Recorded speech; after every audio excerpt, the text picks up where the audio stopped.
morning. There's just one question that's common through all the interviews, and that's one question that David is sick and tired of answering in all of the years of interviews that he has given. I guess the question of is there a glut? Is there a glut? Is there a glut? When is the next downturn? I guess that's the one that is frequent. Okay. Very, in some ways it's easy to answer, in some ways it's hard. Yeah. Because they always kind of want to know what the crystal ball says. Yeah. And sometimes it varies on the economic cycles. Yeah. Yeah. So is there a glut? Is there a glut? I don't think so. Okay. I don't think so. Do you feel like you are the man holding the crystal ball for the Philippine real estate I think a lot of section at some levels? people. I think a lot of people have crystal balls in the market, and we just spend a lot of time looking at it and validating what we see in that ball Okay. from our perspective. So what does David do when he's not looking into his crystal ball and estimating where the market is going? Well, I try to stay a little healthy. I try to get more balance in my life. I try to spend time with my kids. Yeah. Yeah, read some books, go back to art. Yeah, that's Is one art of the something things. that's been with you through the years, or it's something that you developed over time? I was drawing since I was like a grade school student, but I had to give it up because we had to make a living.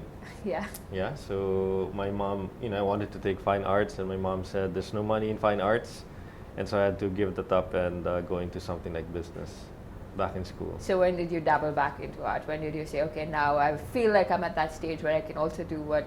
I don't know. It's just not there yet. You're We're not not there there yet. yet. Yeah. I look at all the art I look at art in these galleries, and it's like, okay, I can do that. Maybe I can do that. Maybe I can do that. But then the big question is, did I do that? No. Did anybody? Did somebody else do that? No.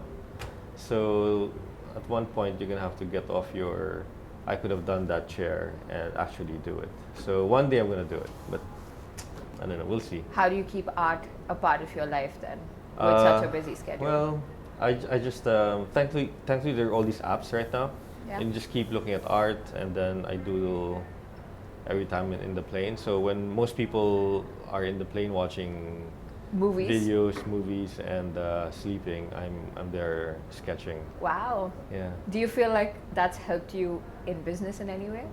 Yeah, because in drawing you kind of have to watch out for a lot of detail. Yeah. You look at proportions, you look at symmetry, you look at how things are balanced, and it's kind of helped with clients.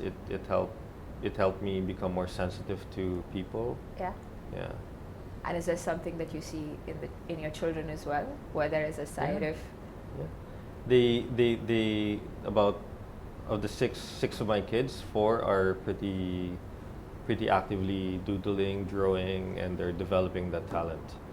And do you feel like now that you understand this and it's something that you kind of own from the time you were really young, you kind of encourage them to do creativity more, and you see that? Yeah, definitely. I think it was a high risk career to have been an artist, or to dedicate some portion of your life to art, to see whether you're good enough, and to see whether you'll make it. Very high risk when I was growing up, and it's not so risky for them now, given our family history and given the economic progress that this country's made. Yeah, so art's good. I mean, you've got people who have gone from zero to like selling $1 million per piece in their 30s in the Philippines. Is unheard of. I mean, you have people who are considered masters who have been doing this for 30, 40 years, and they're not selling $1 million. So what do you think it takes to tick? I don't know. I'll find out when I get there. if I ever get there, if they get there. We'll see. Fantastic. Apart from art, we know you've looked at AI and you're getting into that space. How do you feel, not in real estate, but just the world that we live in, that is so technologically connected? It's the best time to live, I guess, than any point in the previous history. Maybe the future will be better. It looks like the future will be much, much better. We got into AI space just as a life vest or as a lifeboat Yeah. in case the ship sinks. Yeah. Because the core business is real estate brokering, Yeah. which may be significantly impacted by AI. Yeah. There's a lot of material in the world about AI. We've heard the best of it, that it will bring us to the next stage of humanity. Yeah. It will, I don't know if you've heard of the term transhumanity. Of course. So that is the biggest plus side to it. Yeah. But the worst side to that equation is the destruction of the middle class Yeah. globally. That could be, pretty bad. And But looking at all the so data, you do feel, I mean, It's there's too an early to analysis say. for everything, right? There's a good, It's too bad, early. middle. too early to say. And so that's why we punted on this AI project. So let's talk about AI a little bit more, maybe with regard to the Philippines, because you understand this market the best. Well, AI thank you. AI at the core of it all depends on data, right? It depends on information that is fed in. How do you feel? Because in Asia, that's the biggest conversation we have about how gray the data is. How do you feel about that?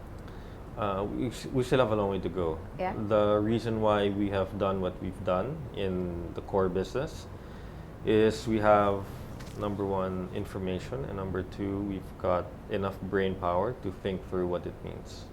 Mhm. But we still have a long way to go. Sure.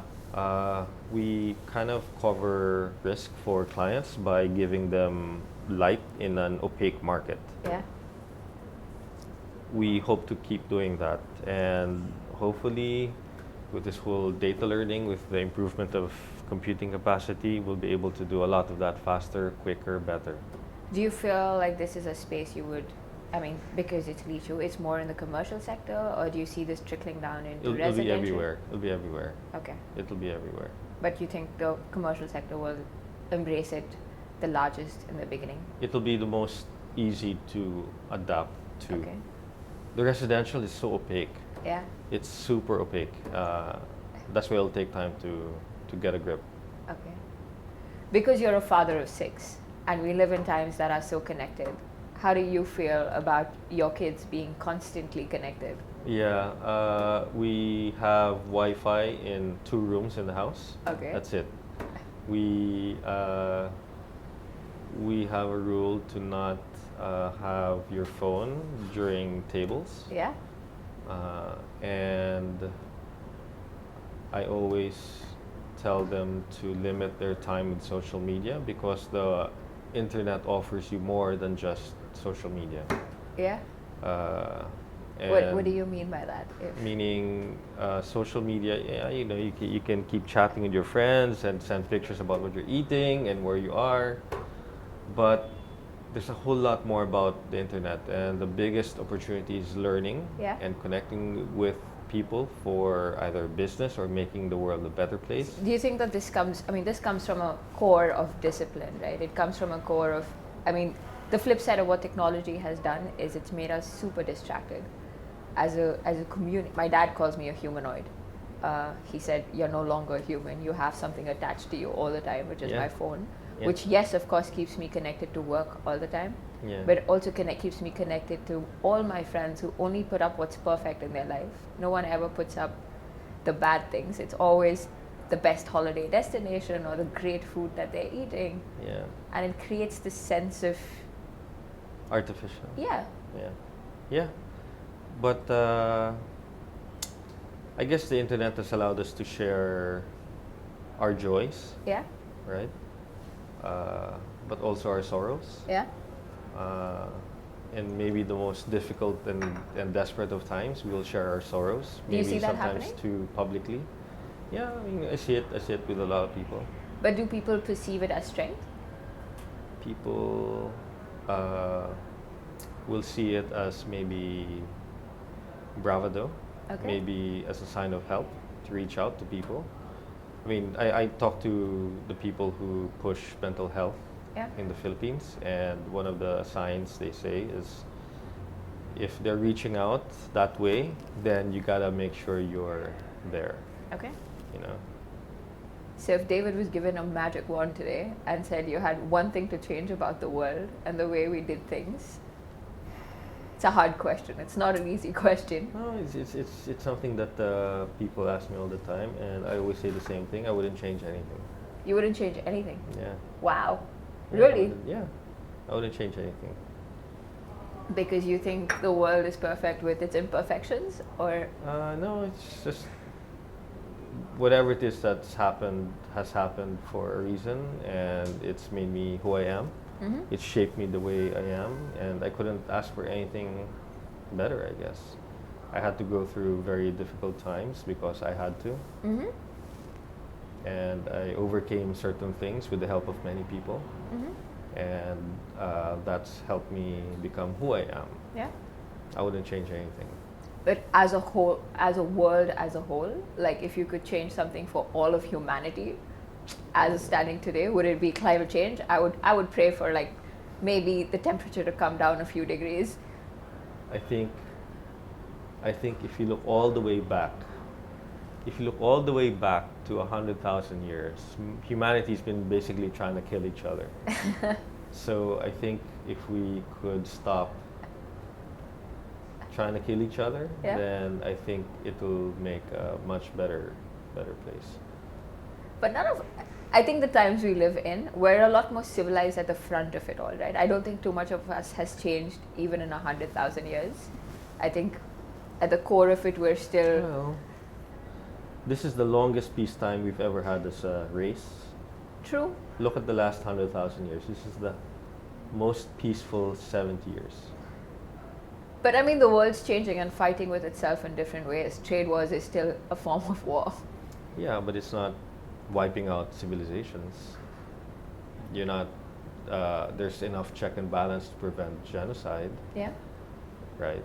If you look at what happened to Latin America or to certain parts of Asia, Mm-hmm.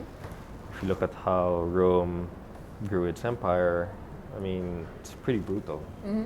I'm thankful that we don't have stuff. We like don't that live in those happening. times. Yeah, there's certain parts that are Yeah. like that, Yeah. but less so now than 70 years ago. So you truly believe we're living in the best times?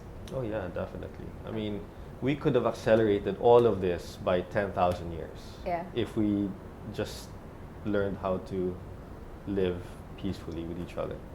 And you think that's possible? It's possible, yeah. We've With- done it for 70 years. No, but I mean to live. I mean there are these human traits that come out, right? You are a creative person, so Yeah. there's a lot more that can be projected than numbers. I think this trajectory of peace is long lasting because people only go out of their way to hurt other people out of desperation, Yeah. and there's a lot less of that than Okay. before. Okay. Because of just basic necessities of food and. Yeah. Capitalism has allowed a lot more development, Yeah. a lot more freedom for Okay. people, and a lot more access to education than ever before.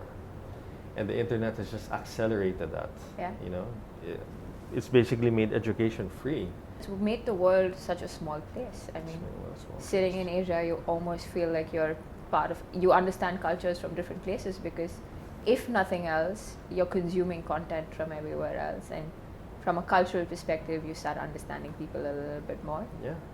Yeah. Is travel big for you? Is that something you look at from a educational standpoint too? Yeah, definitely. Travel is a big thing. It's one of the biggest educators Yeah. you can ever employ. So if you're to advise maybe a young 20-year-old who's traveling and has decided that travel is important for them to educate themselves, how would you advise them to travel? Just live as cheap as you can for the next 20 years of their life. The first 20 years of their working life, they have to keep living as cheap as they can. So save? Save, invest, save, invest. Save, invest. But doesn't that go counterintuitive to traveling? Usually travel is, even if it's a little money, it is money. Yeah, but it's also investing in yourself. Okay, fantastic. So it's like take a portion of it, don't travel luxuriously, but travel wisely, and that's a form of investment. Yeah. Wow. Okay, I've not heard it put that way before. Thank you, David, for being on the show with us. It was great chatting with you and all of your wisdom that you shared with us.